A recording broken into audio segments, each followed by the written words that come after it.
So the inspiration here is Malygos Eye for an Eye. Our goal is to drop that spicy meme on some unsuspecting opponent. And from there the deck kind of builds itself. You play some other secrets, you go for 2 Mysterious Challengers, you play the Dragon package, and then you play good Paladin cards like Consecration, True Silver, Tyrion. And then I guess some interesting things are we're playing Blackwing Technicians over Nightbane Templars. Because this deck doesn't really play buffs or anything, so I just feel like Blackwing Technician, I just feel like a 3/5 is better than what Nightbane Templar has to offer if you don't have buffs to go along with the 1/1s. Mostly just because the 3/5 body is a lot less vulnerable to AoE. Playing Pyromancers to go along with the equalities. I played a bit with a deck like this earlier, and I just could not draw board clears to save my life, so I put in the Pyros. And what other 2 drops am I going to play in Paladin anyway? Doomsayers are here for kind of the same reason. I guess Netherspite Historian is an option that I'm not playing. I have a difficult time justifying why I don't think Netherspite Historian would be good in this deck, but for some reason I just don't think it's good.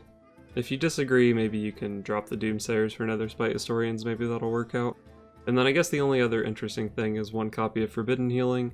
When I was playing this deck earlier, I was dying a lot, so I want a card that makes me not die, I guess is the rationale behind that. So obviously this deck isn't too serious, we're playing Eye for an Eye and Malygos. But if you ignore those, I think Dragons and Secrets kinda work well together. Mysterious Challenger is just a really strong 6-drop. Dragons have really strong minions and a few other good slots leading up to that, which is kinda what you want before your Challenger. It's just a really strong mid-game presence that leads into a nice late game, so I think it's not crazy to combine them. If you want to try out Secret Dragons but make it less memey, maybe you can drop the Malygos, drop the Eye for an Eye. Maybe you just play like Repentance in this spot, maybe you replace Malygos with Chillmaw, it kind of fits in the curve a little bit better. Or you could even cut those for like Argent Squires and then you cut your Doomsayers. Or Netherspite Historians, you have a little bit more of an early game. And then maybe you can work some like Keepers of Uldaman into your 4-drop slot or something like that.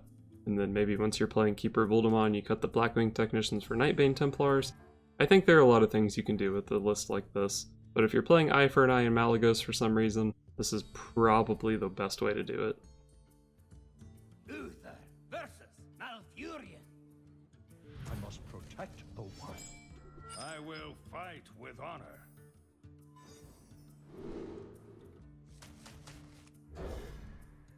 Against Druid, I don't really want my Doomsayer. I probably just want like Blackwing Technician, Twilight Guardian, maybe a True Silver Champion or something. Something else to note about this deck is I'm not playing that many dragons at all. I have, what, like 6? So it is kinda hard to activate the dragon synergies.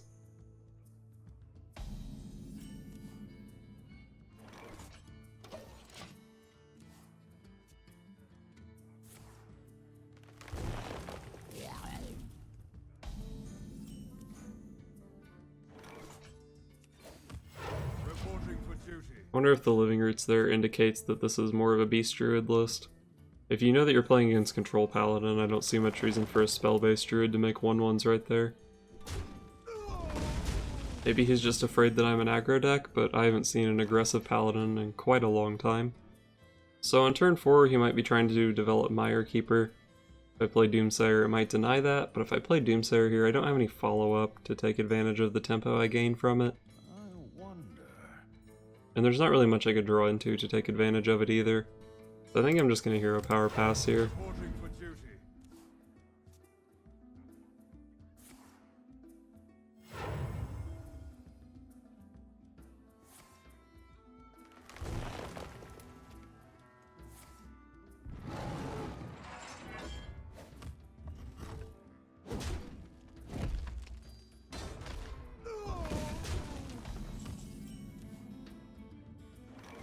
So the Doomsayer is a lot better here.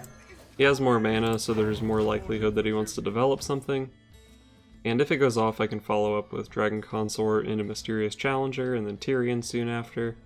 So I think this is a pretty nice spot to play the Doomsayer. It's hard for him to develop and kill the Doomsayer in the same turn here.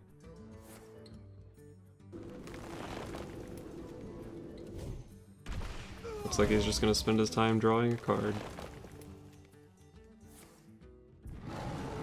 He wrathed the 1/1 instead of the Doomsayer. Seems like it doesn't really matter since they're both going to die. But wrathing the 1/1 makes my Solemn Vigil this turn. If I was playing it, it would make it a lot worse. So I have a choice here between Dragon Consort and Twilight Guardian. Dragon Consort's a little bit more mana efficient, but if I play the Dragon Consort, then my Twilight Guardian won't be active because I'll be out of dragons. One benefit of playing the Consort here is that if I draw Malygos in the next couple turns, I can just play it on turn 7 between my Challenger and Tyrion turns, which is pretty strong. I think I'll just play the Twilight Guardian here. I don't really want it to be stranded in my hand without an activator in the future. Although it does do a worse job of beating up Azure Drakes.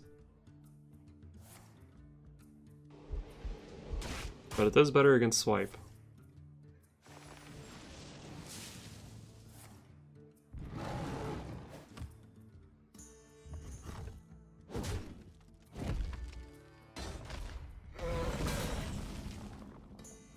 I drew the Eye for an Eye. I don't know if that's a good thing or not. It allows me to still have the surprise factor later on, it leaves me with the Malygos combo. But it does mean that I have to spend mana playing it later. It's probably fine to draw it here. Man, he's had double Nourish this game.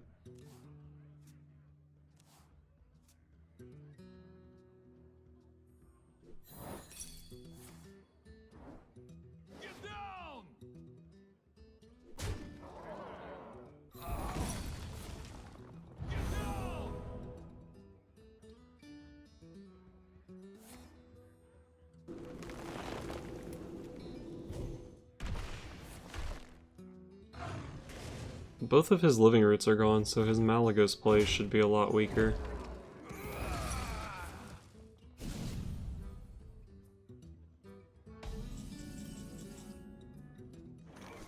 If I had played the Consort last turn, I could have dropped the Malygos here. Would have been really good. Druid has a hard time dealing with that. Would have needed to have been exactly Mulch, and then my Tyrion would have been really strong. But I guess I can just play the Consort now. And obviously make this trade. Just based on stats, it's a good trade for me, but getting an Azure Drake off the board certainly feels good. Tonight, a tale of long lost worlds. Okay, I've had pretty bad Barnes RNG today, so I'm happy to see that. Savage Combatant. That's weird. Maybe he's not playing Malygos. Although, do you play Barnes without Malygos? I guess Barnes with Savage Combatant is actually a thing. I don't really have any good Consecration plays here. I guess realistically I just trade Dragon Consort into the Barnes and then play Tyrion, right? I could trade Dragon Consort into the Savage Combatant if I really wanted to. It would protect my Tyrion, but am I scared of my Tyrion dying? I get that sweet Ashbringer if he does. I've seen a Swipe, I've seen 2 Living Roots, I've seen a Wrath. So leaving a 5/2 on the board seems pretty nice. Could also go for like an Elder Peacekeeper play here. I think I'm playing Tyrion though.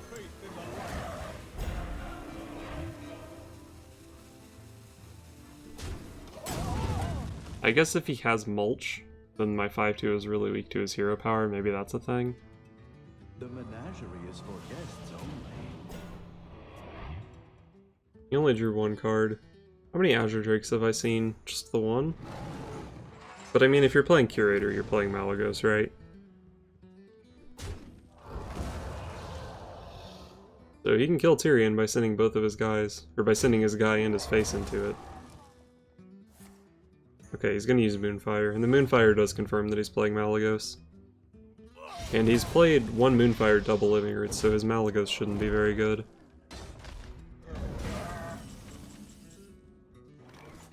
Blackwing Corruptor is a nice pickup here. It lets me kill off the Curator without having to spend my Consecration. And then I'll just develop a 3/5 to go along with it. Hold back on my Eye for an Eye because I want to play it with Malygos. Okay, so he did draw Azure Drake off Curator, but he could still just have the Malygos in his hand.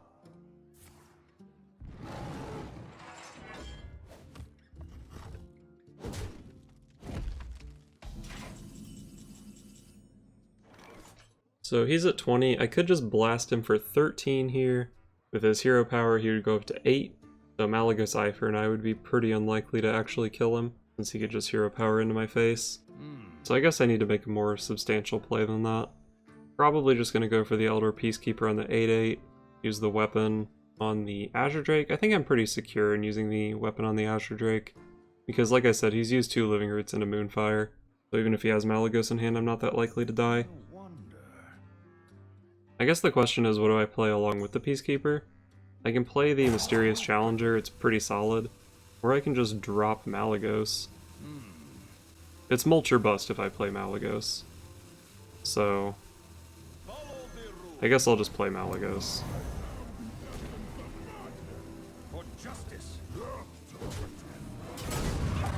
I probably shouldn't have killed the 1/8, I should have just done 8 face damage. Especially since I have a huge Consecration next turn that would have just dealt with that guy. He didn't have any good trades on board. Definitely should have just set him to 12. I can see.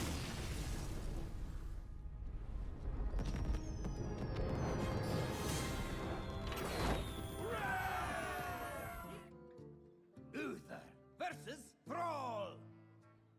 For Doomhammer, I will fight with honor. I wonder if I'm supposed to keep Equality against Shaman. I'd rather have Doomsayer, I'd probably rather have Technician. Also not sure if I should keep True Silver. On the coin, I think I feel pretty good keeping the True Silver. I guess I'll keep the Equality. Definitely could be a mistake.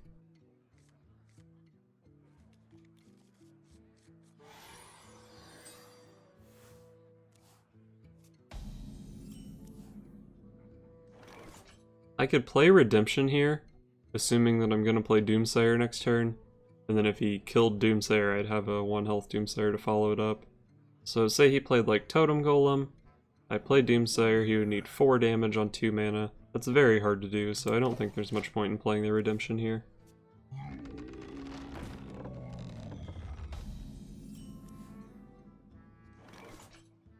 So I'm just going to throw down the Doomsayer, hope it trades with the Totem Golem and slows him down a bit. I feel like it would need to be double Lightning Bolt. I think there are very few things that kill it. Or I guess Spirit Claw's Lightning Bolt would have done it. I drew the best card in my deck right there. That's a nice pickup, for sure. And then I have a good 4 into a good 5. Maybe this game's winnable. I have to assume that Shaman is favored against my deck, though. But this is going to be a nice True Silver for me.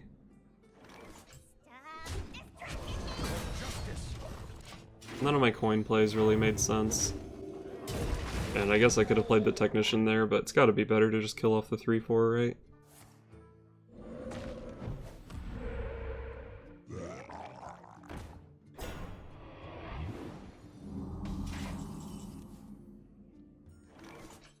I guess the plays are Eruptor plus True Silver into the thing from below.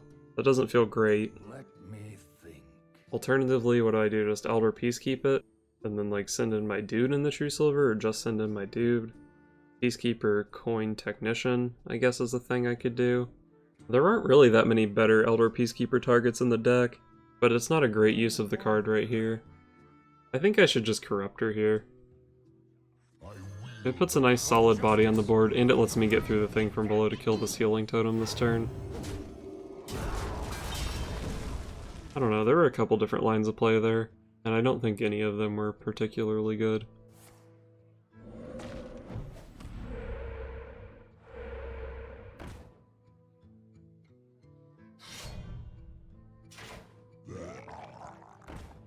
Second thing from below.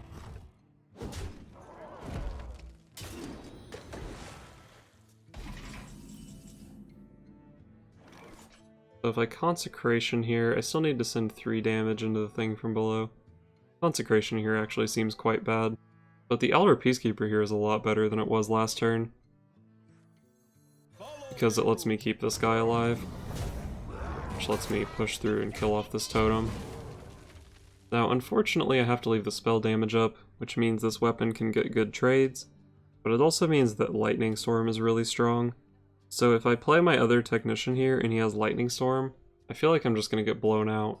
But the thing is, if I hold back my Technician, do I just lose to Lightning Storm anyway? Do I lose to Lightning Storm hard enough that it was a mistake to kill the Mana Tide instead of the spell damage totem? That's definitely something I should have thought about a little bit longer. I think I am just going to Hero Power here. The more I think about it, the more I think it was correct to kill Wrath of Air instead of Mana Tide. It's pretty amazing that that deck uses spell damage so well that it was correct to just let him draw more cards. I was just so weak to that lightning storm there, though.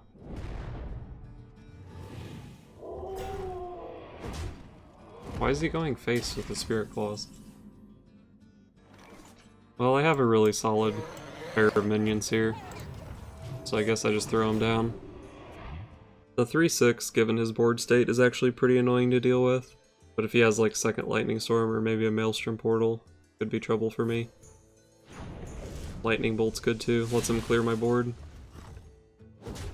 Looks like he doesn't want to though. Just wants to push face with those wolves.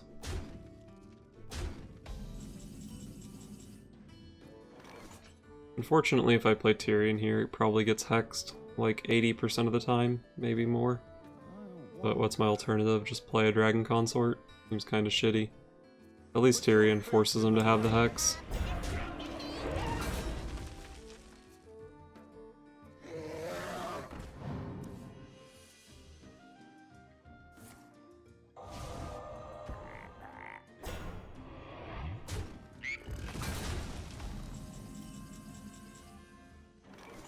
I could clear his board with Consecration here. Kinda shitty though.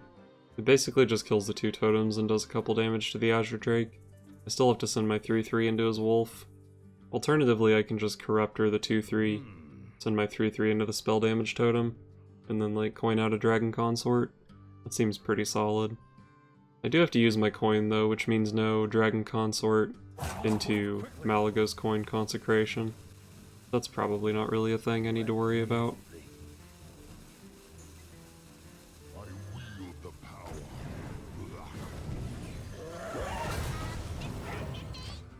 I just don't like using my Consecration there. Doesn't seem like enough value against a Shaman. Unfortunately, I do have to leave up spell damage, but I've seen a Lightning Storm, I've seen a Spirit Claws. Maybe it won't be too bad for me.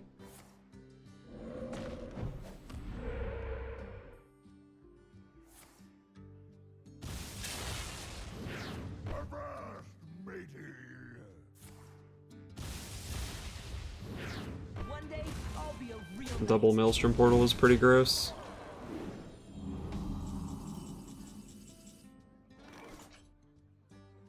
So he's representing 7. Dead to Lightning Bolt, dead to Spirit Claws. I've seen one of each of those. I don't think I can Equality Consecration this board though. I might be able to just Consecrate it, but I guess I'm starting with Azure Drake if that's the case. I do still have Noble Sack in my deck, so that will stop 1 damage. That means that Spirit Claws isn't lethal. But I'm still dead to everything else. Flame Tongue, Lightning Bolt, Bloodlust. I feel like Consecration just isn't a winning play here though. Like, it leaves up a 4/1 Drake, and even if he can't kill me, then he gets to just trade his 4/1 into my 4/4. He gets to keep developing. I think it just makes more sense to play the Challenger here. Yeah, I'm dead as shit.